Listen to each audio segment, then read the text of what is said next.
I am the Red Cyclone! Ah!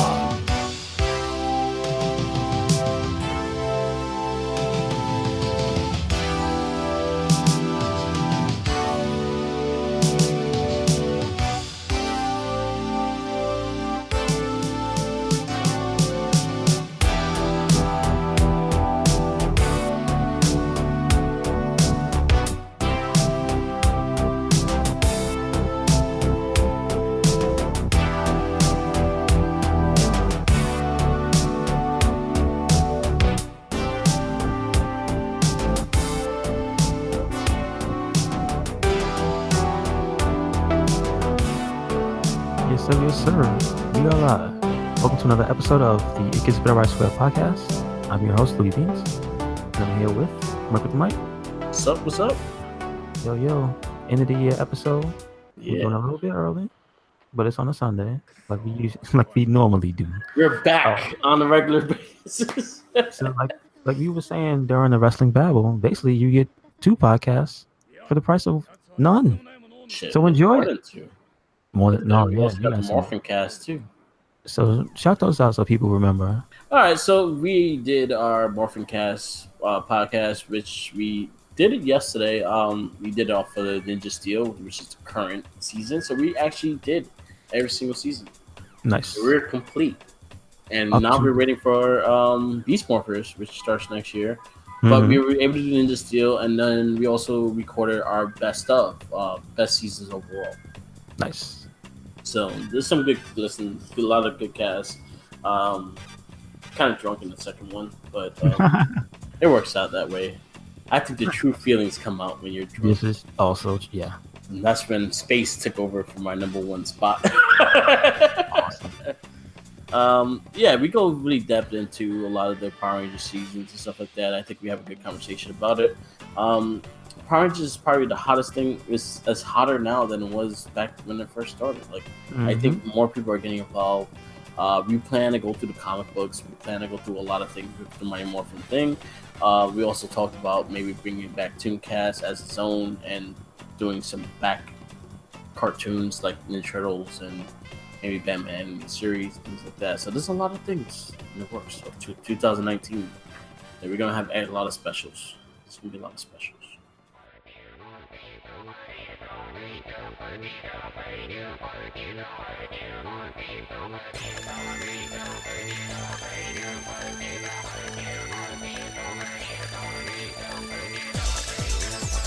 And we're going to take a little break right here just to remind you to follow us on Tumblr, Twitter, Instagram, Facebook, also on SoundCloud. What we do is we have this podcast, the It Gets Better by Square podcast.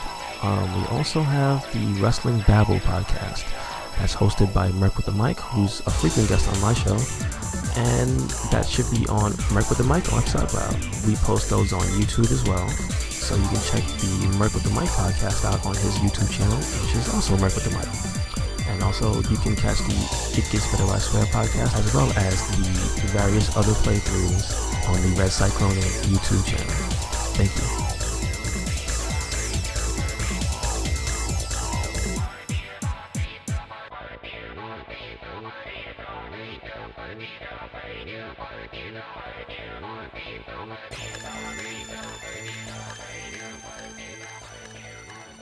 There's a thing I want to know if you know about it.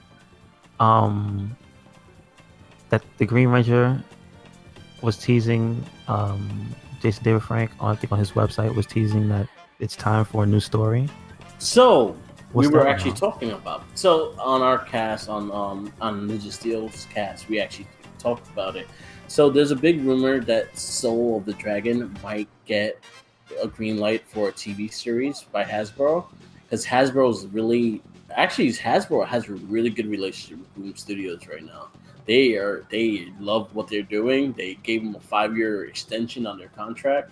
So Hasbro is really working with Boom Studios.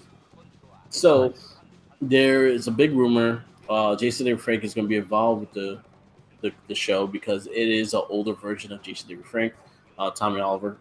So this is probably the date of where it is. It's after the first people of SPD. Okay. So it's during the time when Sky took over as the Shadow Ranger, and Doggy took over for that bird dude. Mm-hmm. So in SPD, in the ending, Doggy takes over. Well, if you actually watch, I think it was Operation Overdrive, when Bridge comes back as the Red Ranger. Remember, Bridge was the Red Ranger when he did the return. He did talk about that Sky became Doggy. He became the Shadow Ranger, and then Doggy took over as the main general of SPD. So it's set in that time. Tommy Oliver, you see the origin of the Master Morpher, and how he uses him as a whole different way in the comic book, but he's a lot older and everything like that. He has a son that becomes a SPD Ranger. There's a lot of things in the future, and it's a big storyline part. So there's a big rumor that Hasbro wants to greenlight that series. If they greenlight the series, that one could be a different than what we see on Nickelodeon. It could be a slightly more mature, but still, it could be slightly more mature, but catering to more for the teen audience and broader base. And I think it could be a great show if they do it like that. Nice. So that's the rumor of what's going on. Cool. Because Hasbro is looking to extend the universe. They're not looking just to repeat the shows, which I'm happy about, because that's what pretty much Saban and Disney did, is rinse and repeat. It's the same formula that was used for many, many, many years, and they just added story to it. Okay, I understand. Yeah, I understand. So it'll be something to do. But we have more on it on the Morphin Cast, which will probably be up sometime this week. Nice. Yes. Nice. So yeah, a lot of Power Rangers stuff, man.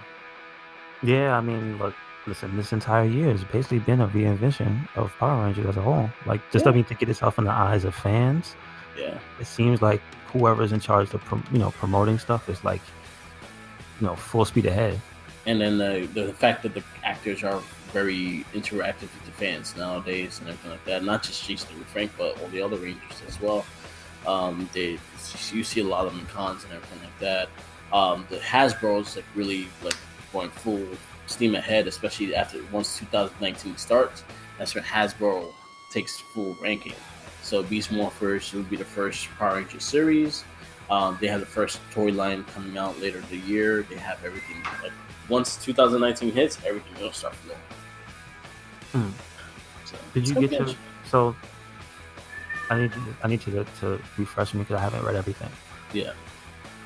One of the images I see is something called Soul of the Dragon. That's that was a book? That's a comic book. That's a comic book it's actually still going. It was a mini series at first, and then it just became a continuation.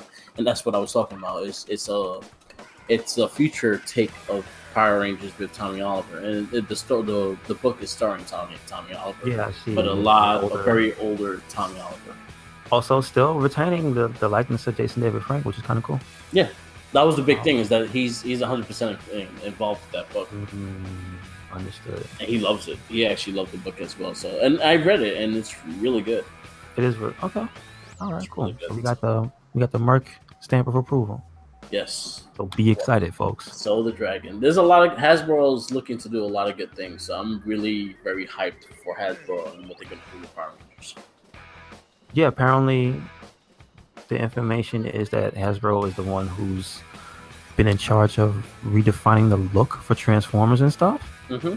And so I guess that's got a lot to do with the success of the Bumblebee, because I think I probably speak for a lot of the older fans who just couldn't watch the previous Transformer movies just for how they visually looked. It was just like, if you were bummed out because they didn't look like the original ones, but just they looked like junk. Sorry, they kind of did. And so I guess that's a good thing, but I guess it took Hasbro getting involved to get them a visual overhaul. Yeah. But no, listen, if they are being hands-on with turning everything into a positive, I'm all for it. Yeah, me too.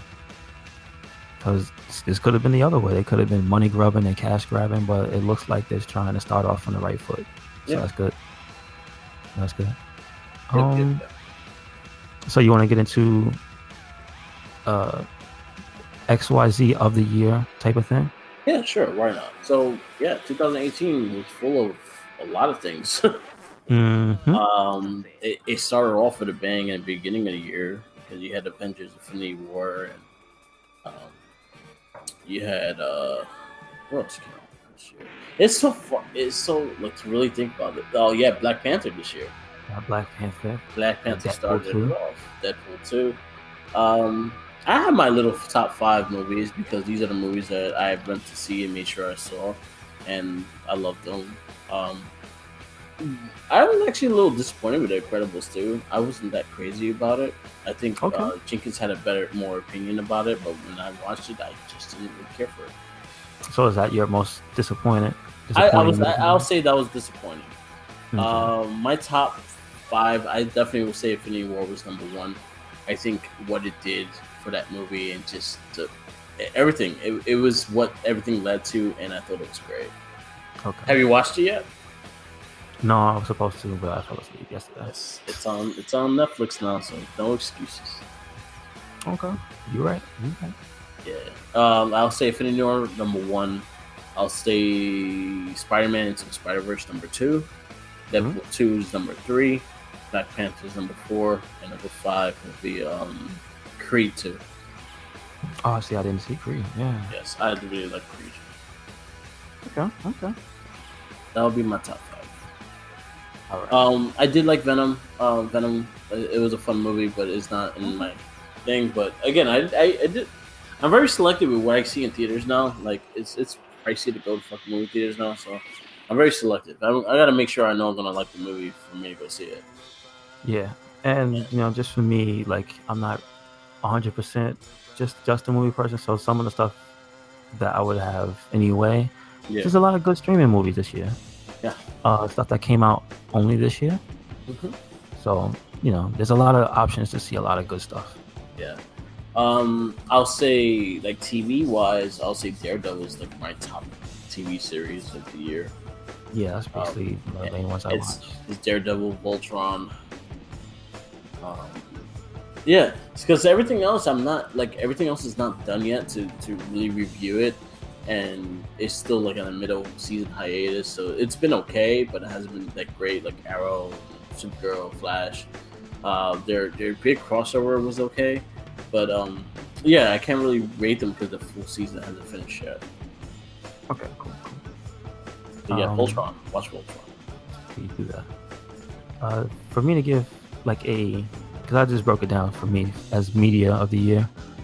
Because I don't even think I saw 5 movies. Just theater movies. I haven't seen 5 theater movies, but I've seen stuff on Netflix that came out this year. I've seen stuff on just online in general. Yeah, and just also because I don't see, I'm not a Netflix and binge type of person. Yeah, I hardly watch anything on there, but I watch a lot of content creators, so a lot of the stuff that I think would be best of the year is like maybe just somebody's half an hour YouTube video where they made so-and-so thing. So I'll try to mix it up this year and make sure to shout out the people I watched. But I would say I'll just put it in order.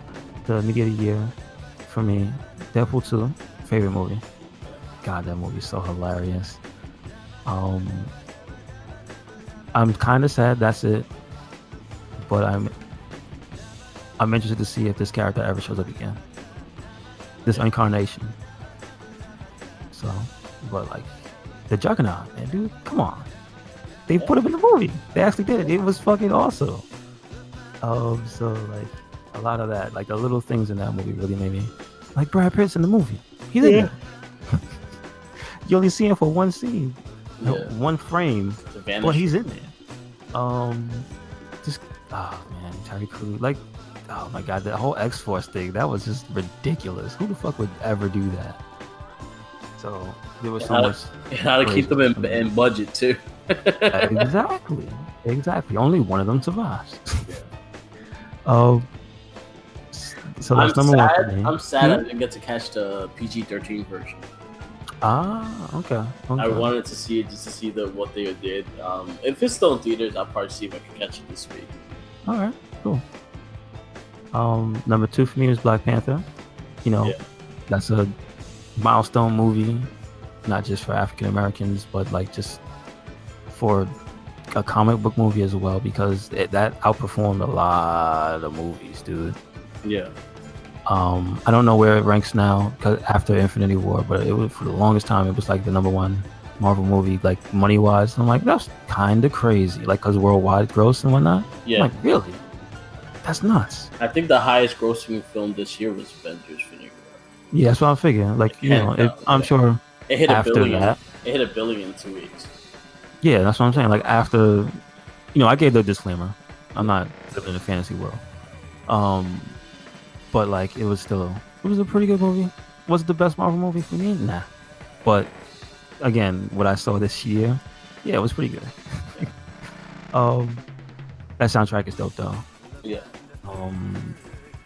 That movie has a lot of really cool moments in it. That's the thing that when I think back, like that's probably gonna age really well. Just as like this movie's cool. Yeah.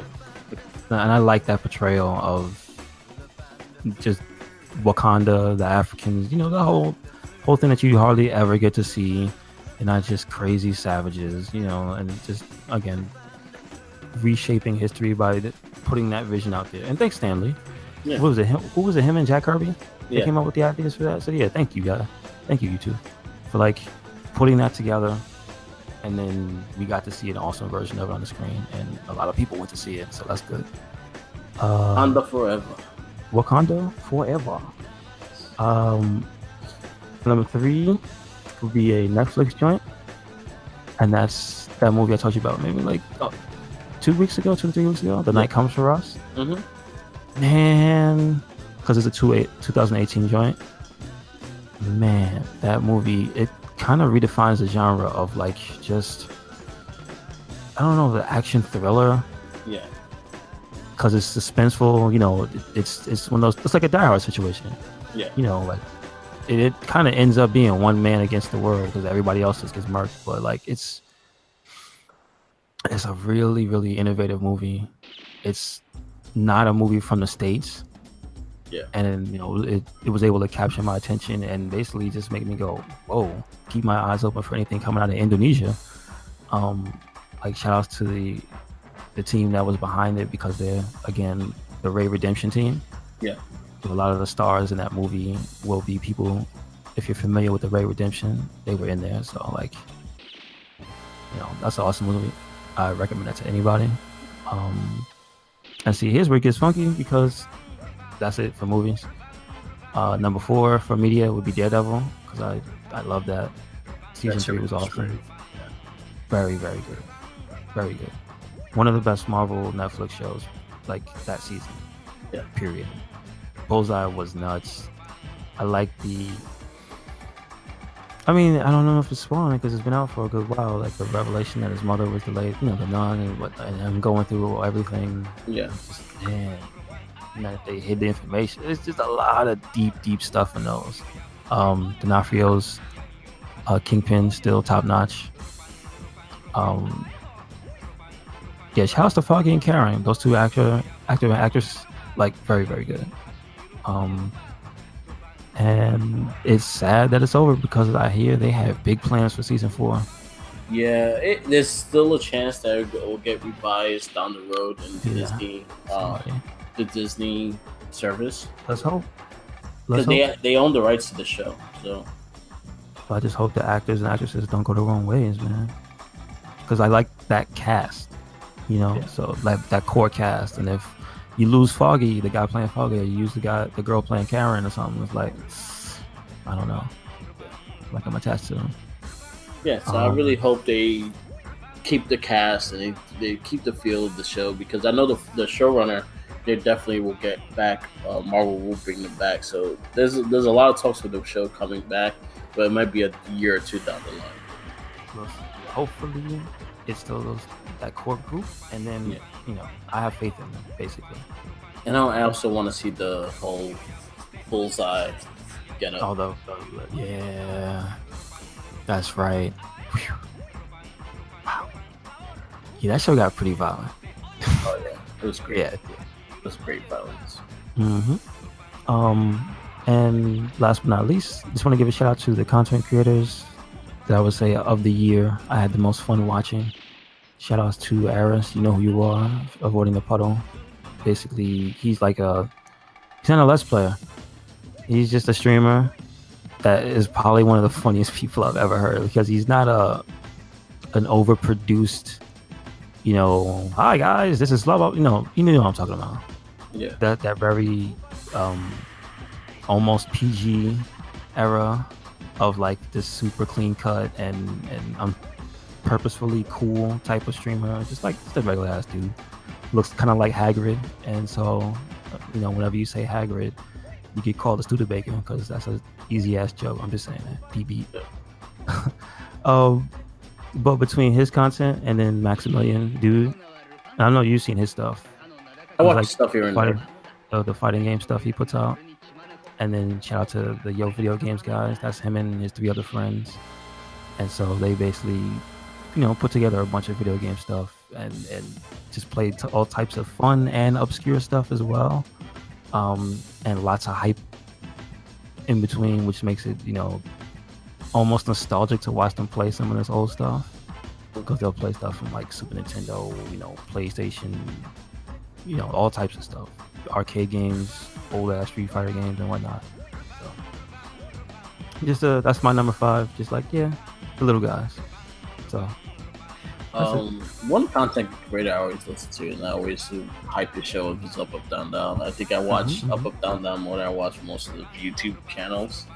I do follow this dude, Metal Jesus. I watch a lot of his videos that deals with a lot of retro gaming and a lot of he buys certain HDMI ports and things like that, and it's pretty interesting how he has a whole huge game collection, things like that. Anything with game collections I always find interesting, especially in how they started collecting and what they had and whatnot, because I'm like, damn, that's too much shit. I think about my little collection in a drawer, and my drawer is full, and I was like, damn, I have a lot of shit.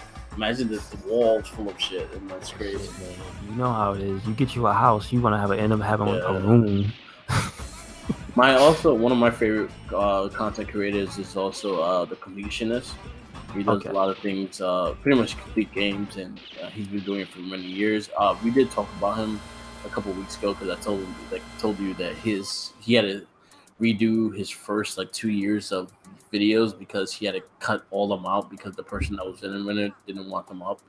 Yeah. So he had to re-establish his channel in order to be like that, which I think ended up being better, because I think his second round of videos, especially he does one called the New Game Plus, which is him going through the same over the past games that he did before, but with a new video, and I find it more funnier, and I think his content is more better when he does it nowadays. So okay, cool. Those are some of them I do actually watch, but most of the stuff I watch is Up Up Down Down. I like Xavier Woods. I like when they do random things, like the axe growing one was hilarious. Yes. I do like the Superstar State Points when he has them and talking to them and things like that. Like the Pete Royce and Billy Caven was really funny.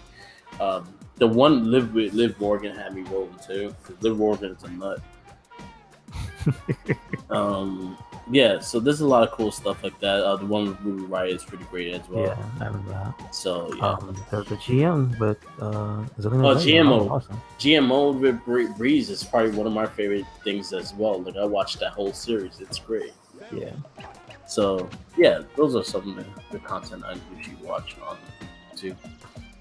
Besides shows or anything like that I try to look for. So hopefully next year, some more people step up to the plate. So we have more. I mean, shout out to the Super Best Friends. Unfortunately, they disbanded, but they still made a shit ton of awesome content this year. Just sad to see them implode. Yeah. Before the year was over. God damn it! 2018 was the best worst year. Fucking. All types of dumb shit going down, all types of really good media, and just all these collaborations. I've never seen that happen in anything. So many companies just all right, fuck it. I know we're not supposed to do this, but here's all these characters in Smash that you never thought would be there, or here's fucking it just came out yesterday. Yeah. Was it yesterday or was it Monday? No. What, Soul Calibur? Friday? No, it was over the weekend they released the protagonist from Assassin's Creed Origins. I saw that.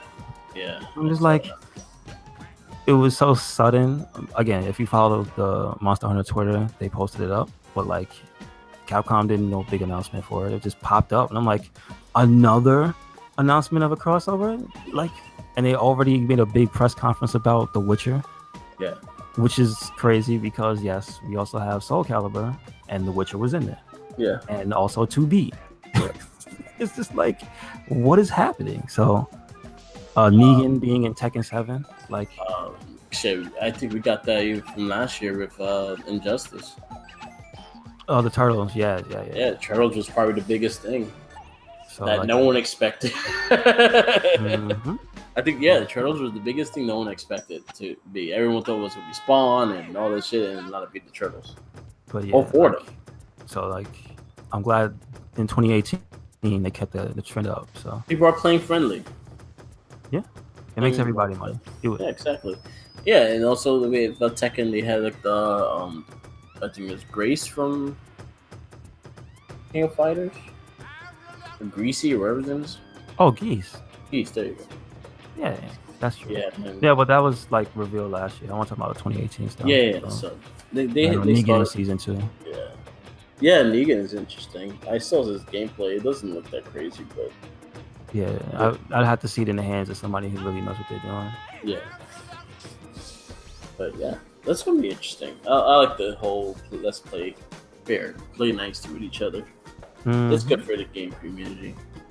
Yeah, I hope all of the other media outlets learn that as well. It's Smash in general. Shit, look how many characters Smash has that are not Nintendo. Exactly. You have Sonic. You got confirmation of the main character from Persona. That makes no sense. It's like, put him in the game. You have Solid Snake. You have all the Fire Emblem people. You have all the characters from Xenoblade. You have a lot of different characters that you didn't expect to have. From Final Fantasy. Like, that doesn't make any sense.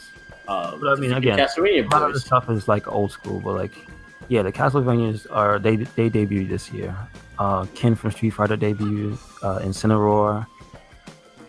There was one Fire Emblem character, I believe, but like Fire Emblem, I think Nintendo owns them. Well, I think Namco makes the games. It's just that they always been No, that's theirs. Oh, that's theirs. That's theirs. That's internal. Yeah. But yeah. Again, play nice. Yeah. So let's play nice with Waluigi. Oh man, why you do this? They can't even put their own people in it. Why you do this? It hurts my feelings. Yeah. I feel like they're doing it on purpose. I feel like they hurt your feelings on purpose. They're like, we're gonna torture you. They know I like the wah. Yeah. Anyway, all right. So we can roll into games. I played a lot of games this year. So yeah, like your game of the year section is gonna be different from mine because I didn't play that many games from this year. Yeah, I have my Direct 5. Red Dead will be number 1. Okay. I think that game made me feel I can get the feels. Mm-hmm. But honestly, like it was really hard because it's gonna be between Red Dead and Spider-Man. I think those two are my like top 2 games of this year. I never like a game to give me the feels to make me feel like shit after when the game is done. It just made me fucking sad as hell. I'm like, damn, yo, I was not ready for that. So Spider-Man was 1. Spider-Man is number 2. Red Dead is number 1. Number 3 will be Yakuza Kiwami 2. Okay. Yeah, I still haven't played 2. Because I'm not done with 6. But like, I might just buy Kiwami 2 and just play that. It's on sale on the store now. Really? Oh, yeah. Okay. But I loved Kiwami 2. Again, it's a remake, but I just count it as a new game because I've never played it. So yeah, it's a new game to me. God damn it. Well, you know what? It's technically a new game because it's a different engine completely. So yeah, they got rid of a lot of stuff. So yeah, and I'm very happy with it. I like the way the story went. So yeah, Yakuza Kiwami 2, number 3. Number 4 will be Super Smash Brothers. It's an amazing game. It's a lot of fun. Just pick up and play. And number 5 will be God of War. I'll wrap up with God of War. God of War was an amazing game. It's just that it took me a while to get really into it.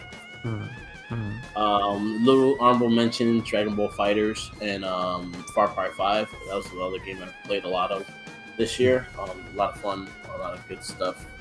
I can't wait for next year. Cause next year we got in January itself. We have 3 big contender game of the years on that list of games coming out in January.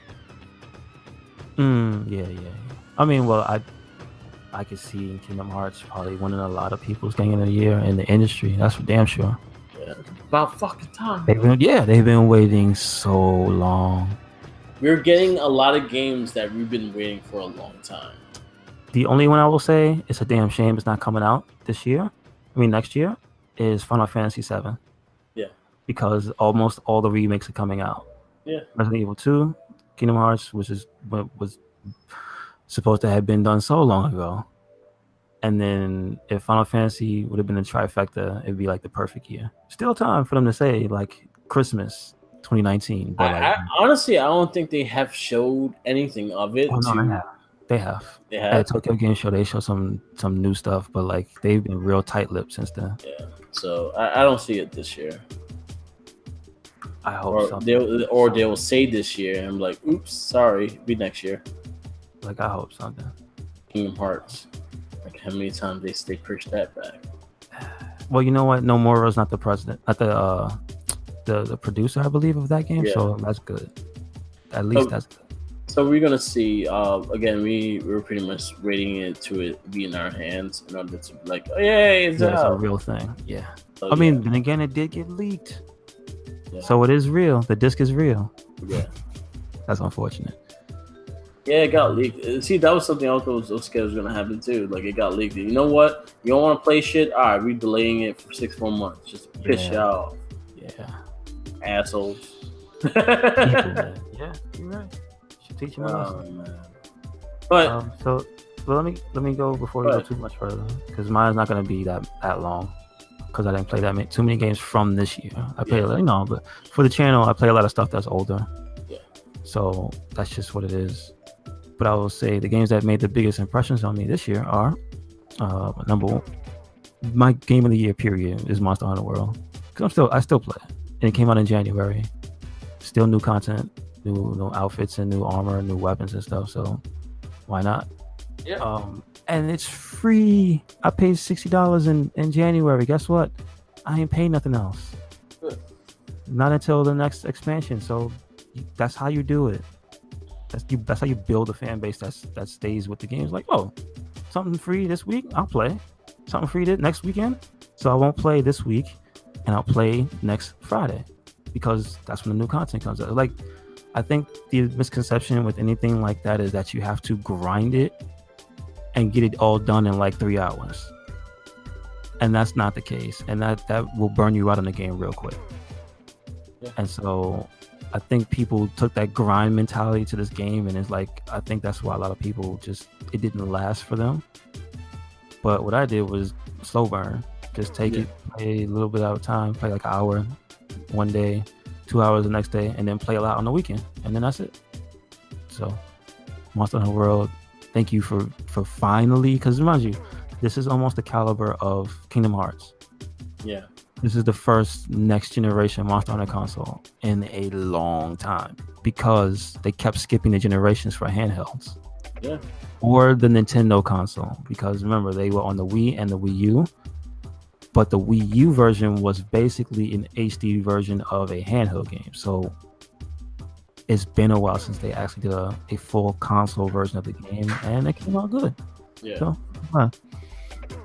and I would just give special mention to Dead Cells, which is another game, came out 2018, and it fills two gaps that I think is unfortunately it was filled all at once, because Dead Cells is it's a Metroidvania like with the roguelike elements built into it. Yeah. But the whole thing that happened, I think it was like during the summertime, there were like 6 or 7 Castlevania type games, Metroidvania type games. And I'm glad I made the right decision and picked Dead Cells, because I hear like, like the other ones were hit or miss. Yeah. So who's that? Scott Sound doesn't want me to talk about Dead Cells? No. How dare you? How dare you? Scott Sound, he kept dying in that game. Yeah, yo. I mean, listen, the game is hard as hell. He was like, that game. I mean, it dies so much. He just can't stop dying. But I mean, that's the name of the game. Is basically, it's a run-based game, meaning you're supposed to go through it, learn the pattern, and then take the knowledge you had and try to do it again. But Dead Cells, because it's a roguelike, it flips on its head, where in addition to you having to retain that knowledge, you have to like slowly accumulate money to buy things. You have to, before you die, accumulate this currency called cells to unlock weapons, so that on your next run, potentially it could be easier, because the other thing is also nothing is set in stone. The weapons spawn randomly. The enemies spawn randomly. Like the map placement and everything it's tile sets, so they can mix and match each screen, and it can basically like give you a random layout every single time. I guess there's a finite number. I don't think it's infinite. It might be, but I don't think so. And then on top of that whole system, then there's the charm to the game. It's like there's super good animation in that game. There's a lot of little charming moments. It's very well written. Just like a little side interactions are actually funny.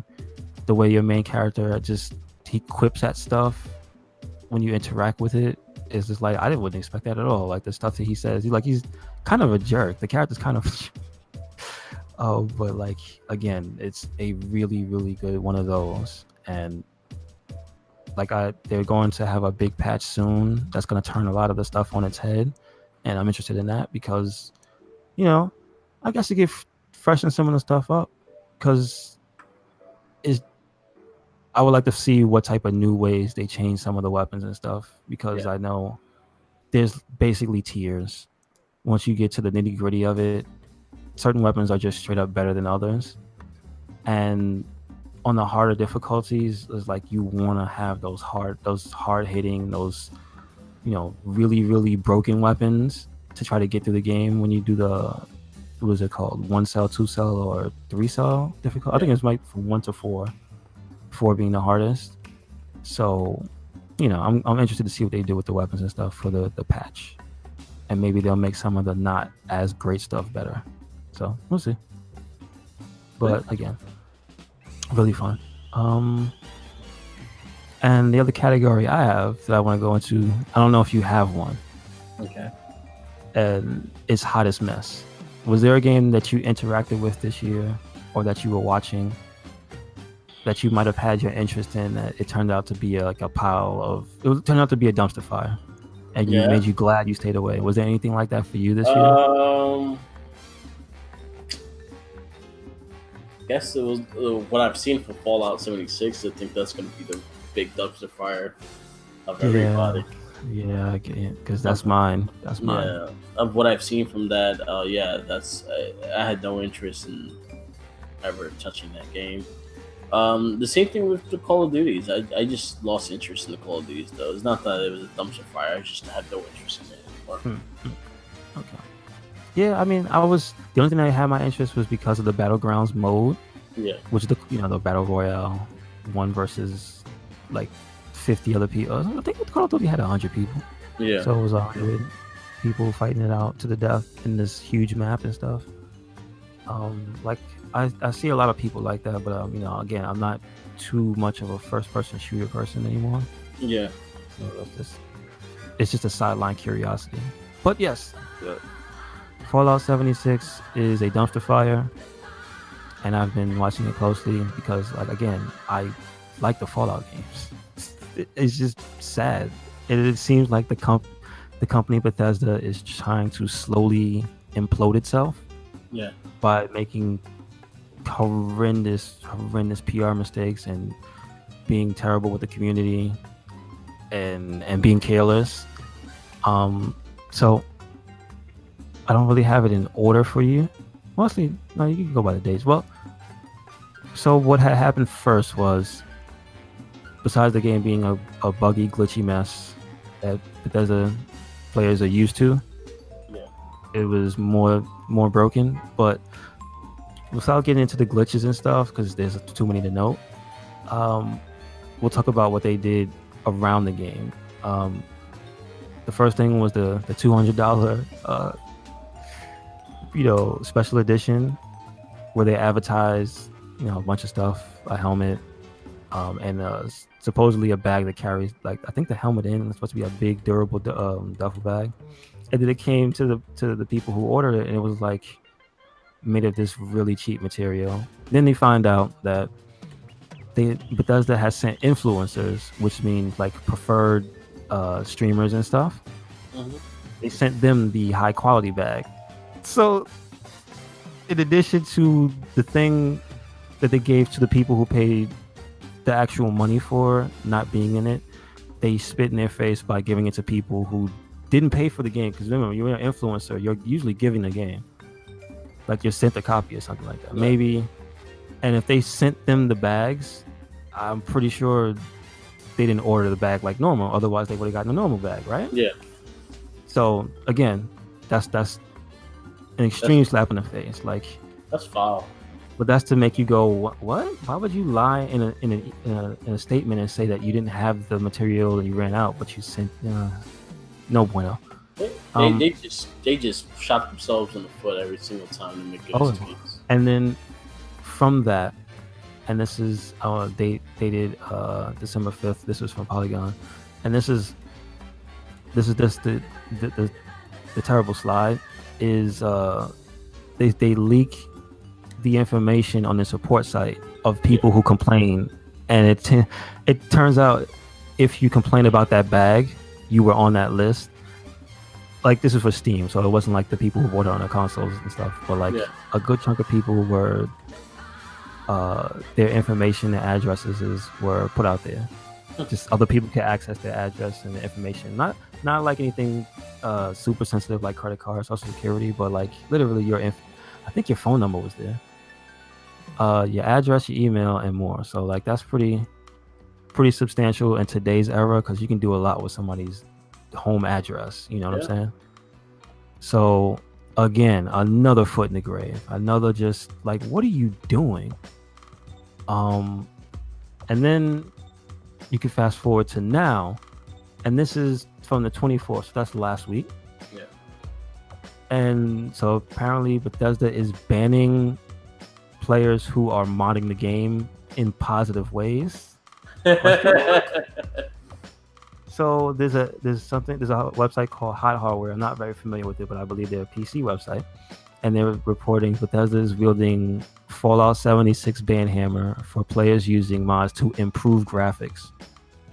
And so what it boils down to is they're banning people for modding, and then supposedly they want you to like type them some type of statement as to why, so you can get unbanned. And it basically amounts to Bethesda wants you to write them an essay so you can get unbanned. Like, what is this, high school? Like, why should we reban put you back in? And it's just like, what?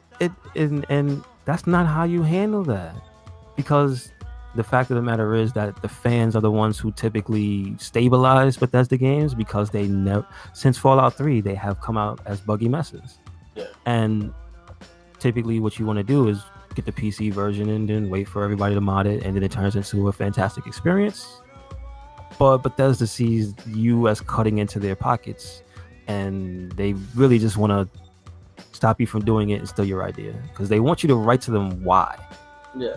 Which means when they patch it and you see the thing that you told them in your is fixed in the patch, basically you can't claim anything. So this is the so this year could possibly be a downfall in the way Bethesda handles things. Yeah, man, this is And strange. this is like one of the top companies. Like I love Skyrim, man. I love games like that. But now I fear for the next Elder Scrolls and what that's gonna be down the road, and Yeah, maybe it's the next just like Fallout, and as well, or if they could do a next Fallout, because people are going to be very skeptical now skeptical. because of this bullshit. This is the equivalent, actually worse so, but as to a franchise, this is the equivalent of like the way EA handled Mass Effect. Yeah, They put out a subpar product, and so many people just said, "No, I'm not supporting you." yeah. And that's unfortunate because it's a beloved franchise. But that's the way, as a fan base, that's the way you have to do things as well. Is say no to it. Yeah, yeah. You Speak do with the have dollar. to say, yeah, you do have to say no to it. You have to say, look, no, I don't support you. Like the Anthem game, I'm not 100% with the game, to be honest with you. I'm not. It looks great, it looks pretty and shit like that, but yo, you left a bad taste in my mouth because of Mass Effect. So I'm like, this game, like I'm gonna wait for reviews. I'm gonna do my study before I even touch this game. Yeah, please do. I recommend that wholeheartedly. Yeah. For a lot of stuff, man. Like there's a lot of companies now. You can't trust the old reputation anymore. Yeah.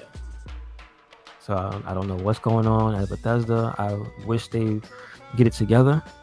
Yeah. Because I don't want them to go. I don't want this to be the last thing people see about Fallout. You know what I'm saying? I don't want that. That's terrible. Fallout is a strong game, but yeah, this is the kind of shit that can fuck your whole reputation up too. Yeah, I'm gonna stop because there's so much more stuff that went wrong that they kept doing. The money they tried to give you for the bag, turns out it's something in a game called atoms, right? In-game currency that translates to real money. Yeah. So for the bag, they gave players 500 atoms, right? It turns out there's an equivalent of the bag in game. You can't even buy that with the money they gave you. It costs 200 more atoms to buy the thing in the game. So that's another slap in the face. The other slap in the face is apparently over the Christmas holiday. On their official site where you can buy more atoms, I think it is, they raised the price instead of lowering the price. So then you further got screwed, meaning your 500 atoms went far less. Yeah, that makes a lot. Like, that's not how you do business. What? Let me just give you this useless thing for this thing you just paid $200 for. Maybe about $50 is the bag, because you figure the helmet's worth something, but it's not real. The steel book or whatever is a steel book. Who cares? The cardboard stuff, but I think there was like a board and some cards and stuff. It's like, that's not worth that much. A bag is like $20-$30. Yeah, right? It seems not worth it at all. It was just like, yeah. So, no bueno. Yep. Just Bethesda, you better step that up next year. You fucked up. Yeah, you better sell something good next year. Yeah. Because you just shit yourself in the pants right now. And I take no joy in it, but it's just like, why? What is going on? So that's very bizarre. Someone's getting fired for that. I hope. Yeah. Because you can't do that to a company. That's terrible. You know what I'm saying? Like, yeah. That is fucking crazy. So, basically we ran through our favorite things this year. Anything else you got, Mark? Before you go? One of the saddest things that happened this year, the loss of Stan Lee. This is true. We lost many a celebrity, but not one that reached as many people in a positive way, purely positive way, as Stan Lee. So, yeah. We talked about him a lot when the time he did pass away. He's probably one of the first dudes that played with racism and talked about racism in comic books without having a second doubt of it. He created a character in Spider-Man that everyone could relate to and be that hero that's inside the costume. It was a cool explanation about why Spider-Man wore a full costume. Okay. What's that? It's because Spider-Man could be anybody in that costume. It's not just like Batman. You see his mouth, so you know he's a white guy, he's a rich white guy, or you see his mouth. Superman, you see his face, he's a big white guy. Yeah. back then in this sense. Yeah. Spider-Man, you never saw nothing of his body, so you don't know if he's black, white, Spanish, like that. So he always gave you that message that you could be that character. Yeah, that makes a lot of sense. Yeah, and, super forward thinking. Mm-hmm. Yeah, and I think Spider-Man is set the just his standards of time. Like Spider-Man has always been popular in that sense. Saga a little, but womp womp. Yeah, but he stands the test of time. His character is probably stronger than ever now, along with Miles Morales with the Spider-Verse movie, which was fantastic. And if you're a Spider-Man fan, you should see this movie. I like I like what they're doing with everything and like that. Stan Lee still has like 4 movies that he will be in. Nice. That they already recorded. Like, so the Endgame he's in, Captain Marvel he's in. He did have a cameo in Spider-Verse, which was amazing. It was a great little cameo. He still has a few cameos. I think he has the X-Men cameo as well. Okay. And he had a cameo in the Spider-Man game. Yeah, that's true. That was really nice. So rest in peace, Stan Lee. Thank you for your contribution to this world and the characters you made or co-created that still stand the test of time and still makes kids believe in something bigger than what they are now. Sure. Again, there's a lot of people that passed that were of significant standing for the being celebrities for movies and things. We lost Burt Reynolds. We lost we lost Anthony Bourdain. Like, there's a lot of people that made some pretty significant even if you didn't like them as much, a lot of content. Yeah. Aretha Franklin this year, like, come on, dude. Yeah. Like, a lot of like relevant people. So, pour one out for all your favorite celebrities. Pour one out if you have any loved ones that passed. A lot of people they're not here with us. Yeah. They will be remembered. So, rest in peace, everyone that we lost in 2018. Celebrity or not. Yeah, exactly. But there's a lot to look forward to in 2019. We do have a big game boom in June and January with Kingdom Hearts 3 finally getting released, Resident Evil 2 getting released. And those are just 2 heavy hitters in January. So February has Crackdown 3. There's a lot of things on their way, so it's great. It's a good year. It looks like it's going to be a good year for gaming. Good year for movies. You have Captain Marvel in March and Endgame in April. You have Spider-Man in July. You have there's so much. Toy Story 4 at some point. 4. You have everything. Lion King supposedly is next year. Yeah. 2019. Yeah. So Glass. It's a lot. I'm interested in Glass. Glass. I still gotta watch that Split movie. I really do. I have not watched that. Like another part of that, right? Yeah, I do have to watch that, which I think is on HBO. So I'll probably try my best to catch it before I go see Glass. Okay. I'll probably go through all 3 of them before I see Glass. Yeah, I'm just looking at the Lego Movie 2. Yeah. Frozen 2, if you into that. Star Wars Episode 9. Yeah. The Spider-Man movie. Hellboy's supposed to be this year. What? Hellboy, yeah. Wow. They have a trailer to it too, and a lot of people are complaining about the way he looks. Is Sonic 2019 or 2020? I don't want to talk about that. Wait, okay. See, there's a lot of stuff that I know was announced in 2018, but I didn't realize a lot of the stuff was coming out. Shazam is supposed to be 2019? Yeah. Wow. Shazam. Yeah, Sonic is slated. And Men in Black International. I'm kind of curious because it looks like they brought some people back. Yeah. I'm kind of curious, a little bit. There's a lot of good stuff coming in 2019. We will always have our podcast in 2019, hopefully going stronger and more content available, and yes. everyone adding more into Stop slacking. Just y'all know Y'all know where we are. That's it. Yeah. No excuses. You know where to find us. That's the only thing. We have content every week, so definitely check us out. Give us likes, Mhm. subscribe, give us comments and things you want to hear. We probably bring back Tooncast and reviewing some old cartoons. We got the Morphin Cast going strong. We got the Wrestling Babble going strong. There's always something to talk about in wrestling. So Oh yes, boy. 2019. I mean, it's gonna be a we lot can of talk stuff. about it just a little bit. Yeah. Because we don't have to get too deep into the wrestlers and things like NXT or the Indies or whatnot. But Becky Lynch, Damn right. she made history. Like literally, one of the most popular wrestlers is a female wrestler. Yeah. Like of everybody in the mainstream media, and it's just like that's awesome.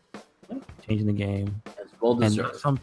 not a pity party. Like she's legitimately. She earned that shit. She earned that shit. She took it, and now she's running with it. Yep, changing the game. Like that's what you want to see in any, genre.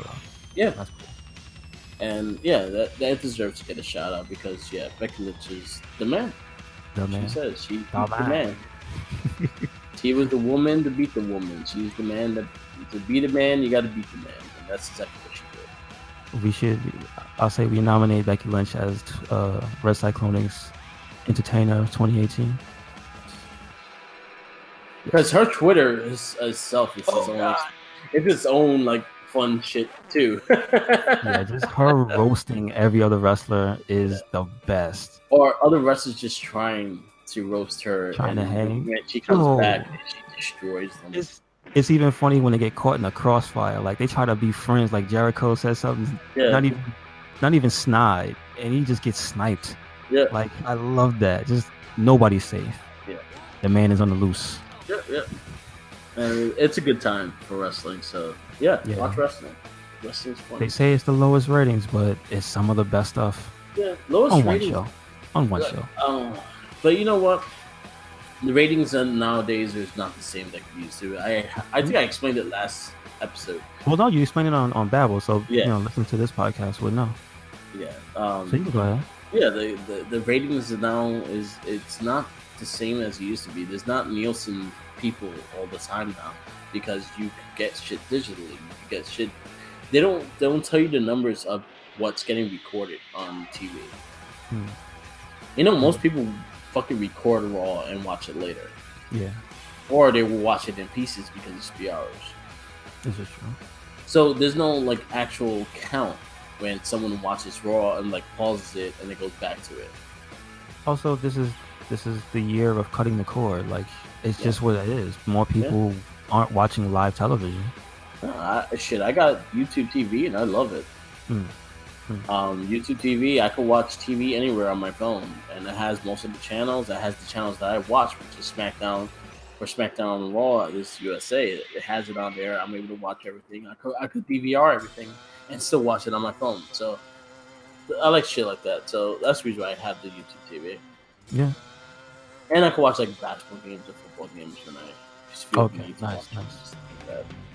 But wrestling is going strong. Definitely check it out. The Indies is going great as well. Just anything in general. 2019 looks like it's going to be a positive year, and hopefully everyone gets to be positive as well. Yeah, like a lot of negative stuff in the news and media, but like that's not what RedCycloneInc is about. It's why we don't talk about that stuff. Exactly. So, there was a lot of stupid stuff with our orange face leader or whatever you want to call him. You want to say something mean about him, go ahead. You want to be nice, go ahead. We don't care. But yes, we acknowledge that shit ain't 100% good. But, for what is positive, we try to look towards that. And there's a lot of good shit out there. There's a lot of good shit out there. Even if you're not into it, you could possibly get yourself into it. Mm-hmm. So Voltron. Yeah, watch Voltron. Do it to you. Looking forward to 2019. There's a lot of great games, a lot of great movies. Do you have any comic book stuff you're looking forward to? Because I know the Power Rangers stuff is going strong, but like anything else? Anything Boom Studios with the Power Rangers has been fucking great. Sadly, I have not been up to date to what Marvel and DC is doing in comic book wise, so I'm not as hyped as I used to be. Usually, if me catching up is me reading like shit that was like 2 years ago or 3 years ago, and then catching up that way. But there's, I know Marvel's. I think Marvel's best. Like, I think the book of the year for Marvel was Venom this year. Okay. They did a really big overhaul on Venom this year. I was gonna ask, like, what's up with that? What they change up with Venom? Because I haven't read Venom. Is Eddie Brock again? Eddie Brock is Venom again. But I thought he had terminal cancer or something like that. Yeah. Well, they changed times and all that shit, so he's back. He has the Venom suit, and there's a lot of crazy things. Oh wait, there was anti-Venom. That's right, wasn't that? Yeah. What that was about? Yeah, he cured him with the anti-Venom. Yeah. So yeah, I'm so lost with a lot of the things that came out, so I'm not really sure what's going on. But I know the X-Men books are as strong as it has been as strong as ever. Like they've actually been writing really good X-Men books. They got a lot of the core team back and things like that. Spider-Man books been really strong. DC side, I'm not sure what's going on, to be honest with you. It is what it is. There's just so much shit to like keep up with. I don't have the time to keep up with everything. Yeah, I know. Do you have a favorite comic of the year? Honestly, the Power Rangers, the Shattered Grid. Shattered Grid was freaking amazing. Okay. It's everything. Is everything what we talk about Power Rangers and what we want Power Rangers to be? The comic books are. Gotcha. The comic books are a more mature look at Power Rangers. They have depth. They have love. They have everything inside those comics. It's no secret that that whole arc and most of the stuff to do with Lord Dracon in general was like really hot this year. Yeah, and just that character was just really dope too. Mm-hmm. Just the concept of it, yeah. But the biggest thing also with that thing was it just did amazing things with that comic. It was able to change things up and do things that no one would ever thought they would have done with Power Rangers in general. Mm-hmm. Yeah. And it's still going strong. You have Go-Go Power Rangers, which is continuing the story of the original Mighty Morphin cast. And then you have the current Power Ranger book, which is a new team, which is a mixed team of everybody. So I think it's Andros, it's the new Solar Ranger, it's the Kimberly from the Shattered Grid, and a bunch of other characters. All right, cool. So awesome. Yeah, so that's about it. We're gonna wrap it up. Thank you for listening. This has been another episode of the It Gets Better I Swear podcast. Make sure you catch us on YouTube, SoundCloud. That's RedCycloneInc. That's where these go up.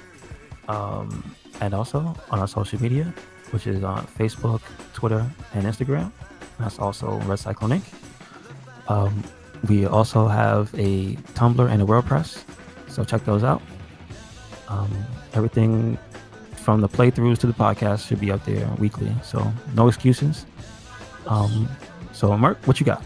I got Merc the Mike on YouTube, SoundCloud, Twitch, Instagram, and Twitter. Those are all my social medias. All the podcasts are on the SoundCloud and the YouTube. All the we do some gameplays through Twitch and YouTube, so you see everything on there. Yes. You have the information. Use it. And we got a lot of cast for you this week, so yeah, a lot. Enjoy it. So, with that said, happy holidays, happy New Year. Happy New Year. And we'll see you in 2019. Yeah, buddy. We're gonna have cybernetic faces. Oh my god. I want a hologram. I want a hologram of myself so bad.